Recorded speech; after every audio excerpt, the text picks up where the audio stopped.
Hello, and welcome to the Geology Museum's virtual open house.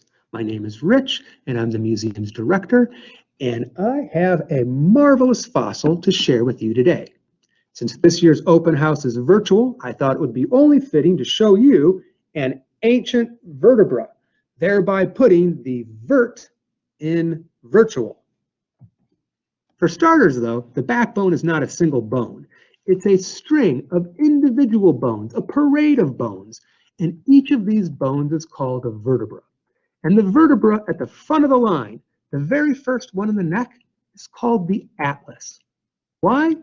Because in Greek mythology there was a titan, a giant god of sorts named Atlas, who held the world and the universe on his mighty shoulders. Similarly, when we're talking about bones, when we're talking about vertebrae, the atlas is the one that holds up the skull. Now, this atlas, as you can see, is a big one. You might even say it's mammoth-sized. And there's a good reason for that, because this mammoth-sized vertebra is from, you guessed it, a woolly rhino. Just kidding, it is indeed from a mammoth. This particular mammoth lived one state away in Iowa, which is where this fossil is from. And this vertebra is about 13,000 years old, which means that our mammoth lived right at the very end of the Ice Age.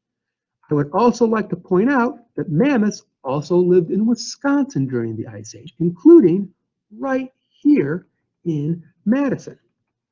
So let's take a closer look at this atlas. It has a large opening in the middle and two smaller openings, one on each side. The larger opening was for the spinal cord, and the smaller openings, what do you think those might have been for? Well, those were for arteries, and in particular, these openings were for the arteries that brought blood and oxygen to the mammoth's brain. And let's just pause here for a moment and reflect and marvel that when this mammoth was alive, it had a single artery, a single blood vessel that was as thick as my thumb. This, by the way, is the front of the atlas, the side that would have been facing the skull.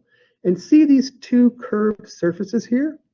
These would have matched up with a pair of bony knobs on the base of the skull.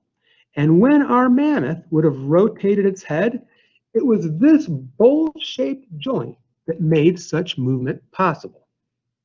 And there's one more feature I want to explore with you, and it's on the back side. See this crack here? It did not form from the bone splitting apart. It's not damage.